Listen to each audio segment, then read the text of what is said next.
Hello and welcome to the Cyberden, your weekly dose of tech and games. I, Jake, will be chatting with award-winning video game composer Jeremy Soule, better known as the mastermind behind the soundtracks for many of the games in the iconic Elder Scrolls series. Thanks for coming, mate. Thank you, Jake. It's a pleasure to be here. Now, Jeremy, please tell everyone listening what got you interested in composing music. I think I was born interested. It just happened naturally. It's just something that you just have, and that's how it happened. So, simple as then? Would you say you were just born with that passion, that desire for music? So, an interesting story, and I can verify it with evidence, is my mom actually has examples of my early attempts at handwriting and my early attempts of notation. And I could properly notate before I could write my own name. So, I guess I was just sort of born with it. What was it like back in the 90s when you were composing? How did it differ from nowadays? Well, composing's always a challenge. What your tools are, what your subject matter is. I kind of take the attitude of J.S. Bach. He needed help from upstairs to get the piece done. And he always thanked upstairs when the piece was finished. And I feel that, in those days, one of the primary differences was in the technology. We had less to work with in those days of video games. The Super Nintendo Entertainment System was my start, and it had relatively little memory to work with. In fact, after it loaded the driver, I had about 53K of RAM to work with to make not only the sounds, the instruments themselves, but also the music as well. And as music sort of trundles along, it burns data. And specifically, there's a MIDI call that says note on at this pitch, at this volume, and note off. In fact, we didn't even have that much sophistication with the Nintendo. It was notes on at this pitch and notes off, and then it just moved on. It was very simple, but 53K of RAM would not power. I'm not sure it'd power anything anymore. I don't know what runs on that small amount of memory.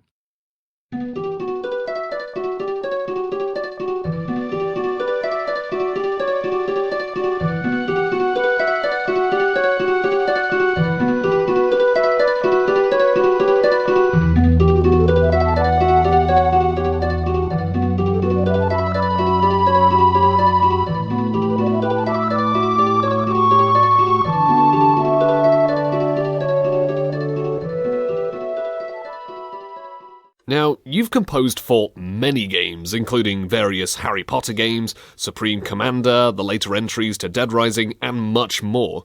Where is it that you get your inspirations for these soundtracks? Well, I was very lucky, and I was able to work with some of the most inspiring material in the world. Harry Potter, of course, being part of that, Star Wars being part of that, Lord of the Rings, Star Trek. The list goes on. And I'm really proud of the work I did for Harry Potter, especially because to me, I felt like I was being sort of entrusted with, a national treasure in England, and of course, it resulted in a BAFTA win.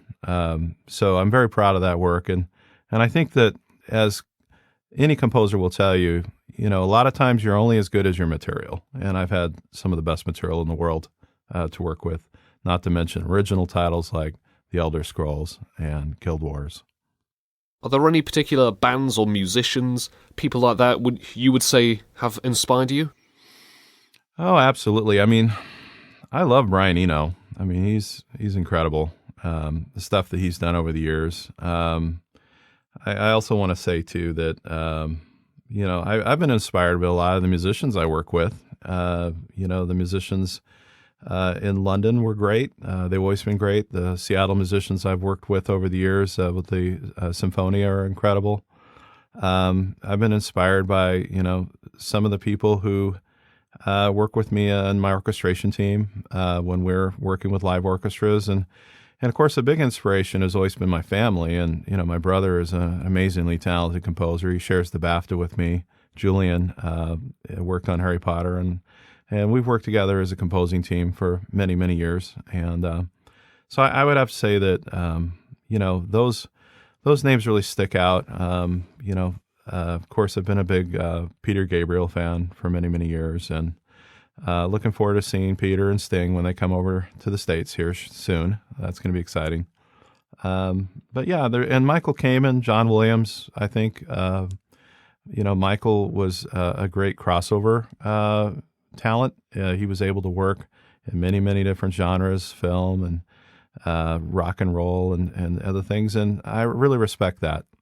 John Williams, of course, is, he's the world's treasure. He's, in my opinion, I think he's the greatest living composer.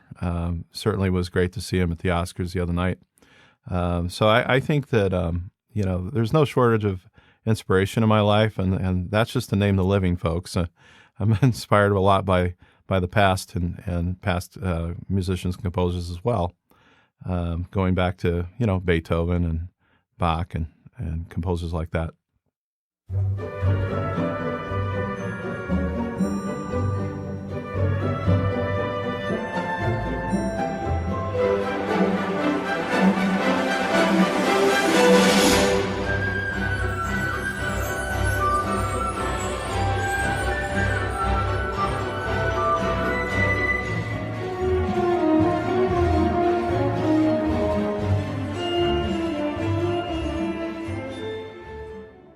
Let's talk about the Elder Scrolls series. What was the development process like for the scores for these games? Were there any noteworthy obstacles that you had come across, or did you feel confident with the direction that you took the soundtracks?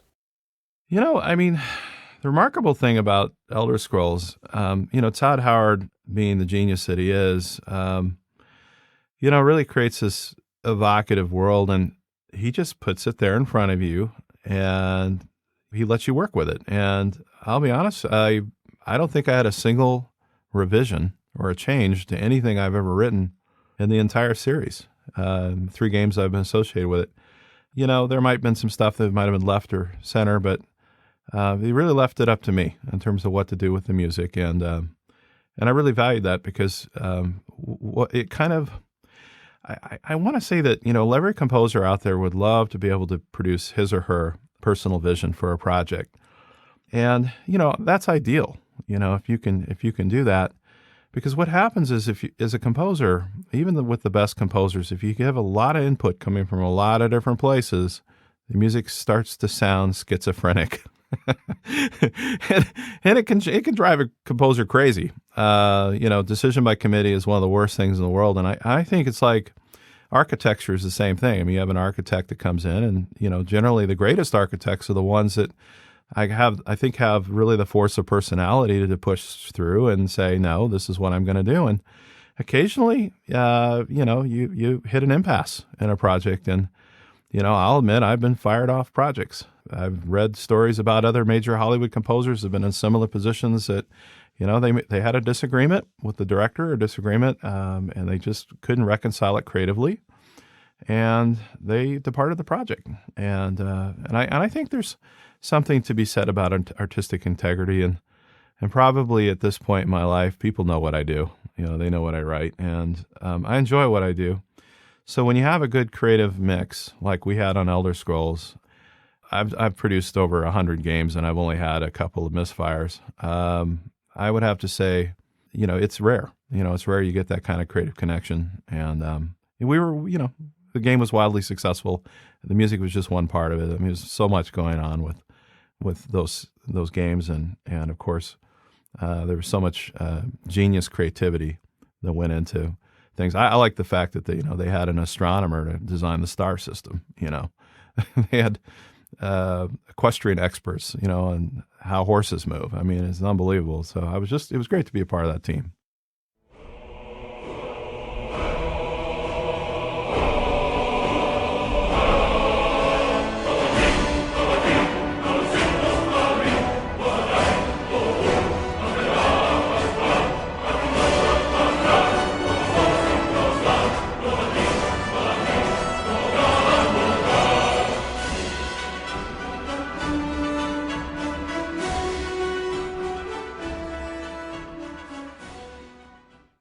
On a personal note, what are your favourite soundtracks in video games in general, and what tracks that you have composed are what you consider to be your greatest?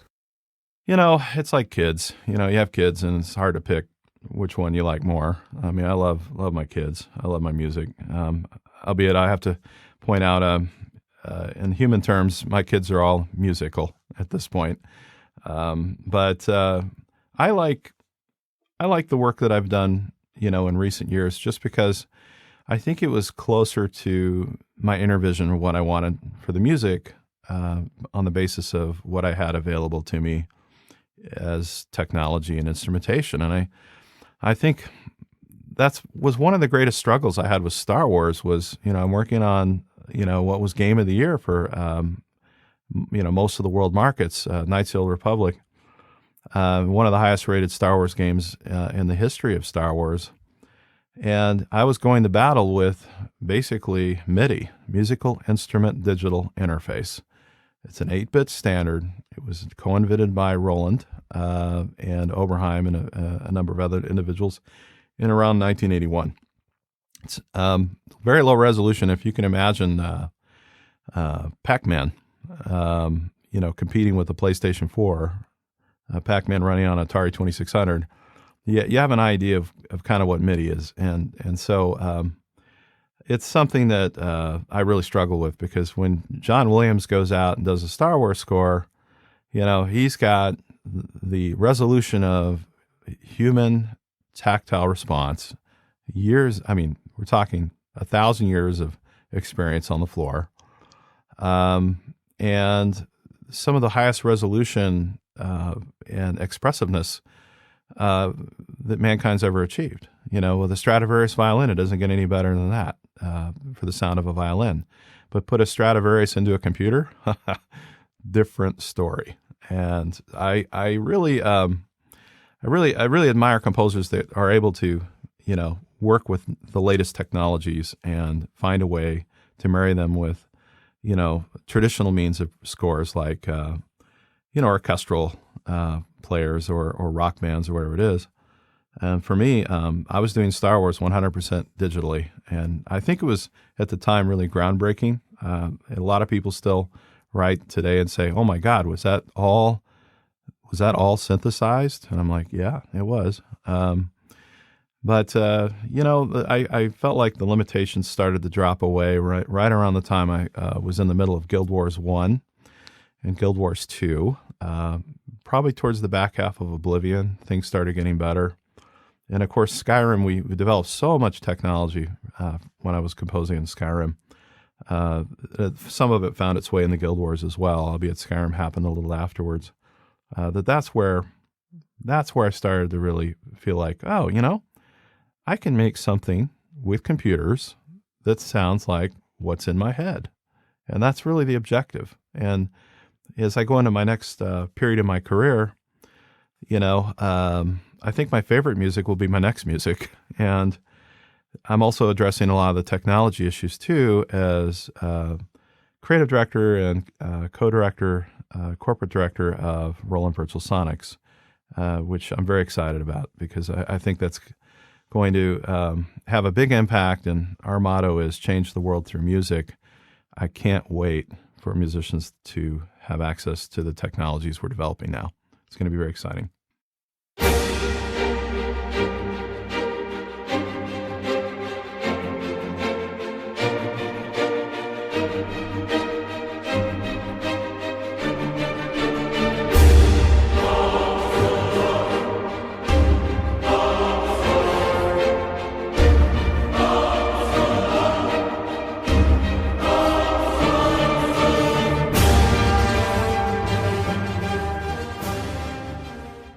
It does sound very exciting, I must say. I'm sure many composers out there who are starting small, wanting to move up in the world, will find this very, very helpful. I hope so. I mean, the thing for me is I've worked in pop music. I've worked in video games. I've worked in film. I've worked in television. I've been around, the various facets of the industry to one extent or another. And, I've made notes, and I've talked to a lot of students and up-and-coming musicians, and one of the things that I found is there aren't a lot of rungs on the bottom of the ladder for somebody who's just getting out of film school, or somebody's getting out of a conservatory, or somebody's just, still in high school but has aspirations to, become a professional musician or composer.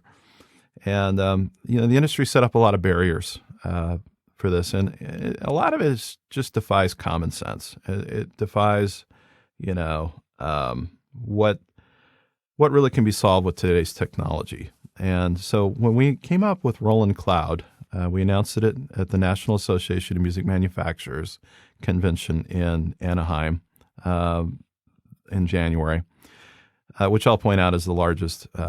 It's the largest convention in America for musical instrument manufacturers. There was a lot of curiosity and a lot of people wondering, well, what's this about? And to put it in a nutshell, in the video game business, you have some of the best programmers in the world, period. I think the only other place you find engineering with that sort of enthusiasm might be in NASA.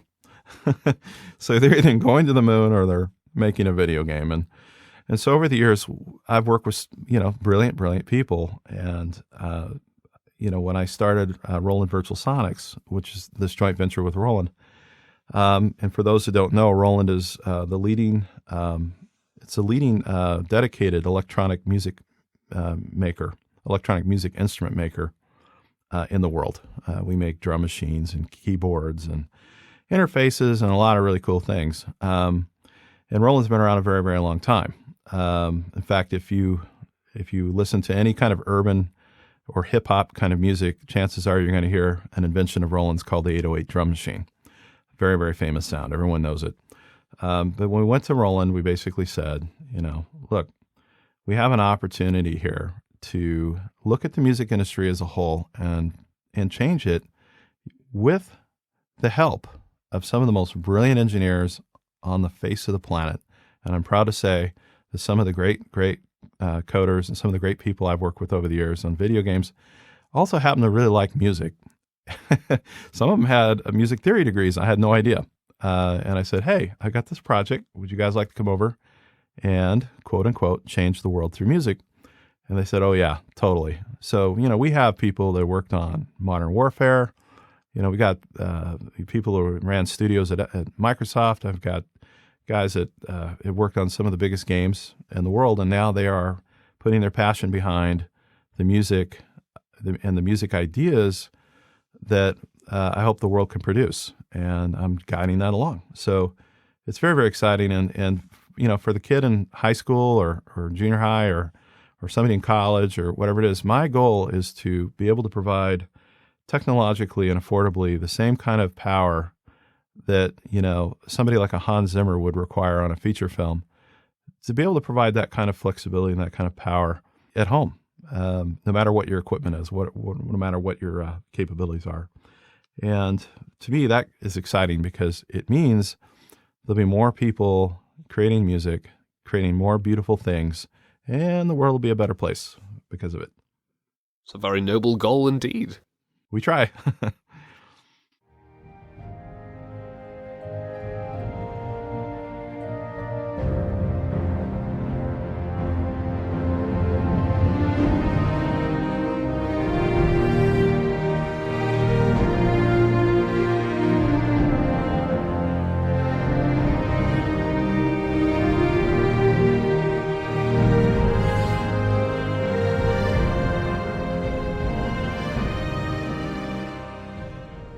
Now, if you could compose music for any game or any franchise, what would it be? It's funny. I feel like I'm pretty satisfied with what I've worked on. A genre that I really haven't worked on is horror. I would really like to work sometime on a horror game. And I've mentioned this a few times just because it's great to create scary stuff. And of course, if the opportunity ever arose to, work with Miyamoto-san, I'd be happy to do it. Zelda or Mario or whatever happens to be.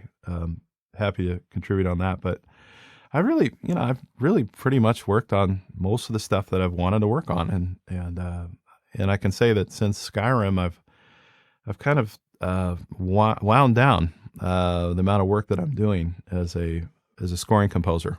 Now I'm more about my work with new technologies as a creative director at this multinational called Roland, and really hoping to shape the future of music.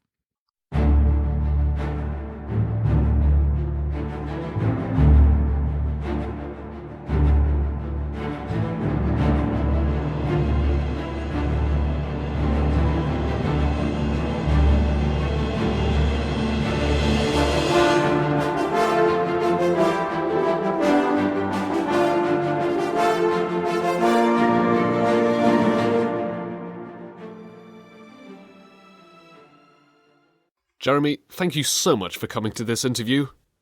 Thank you. It's been my pleasure.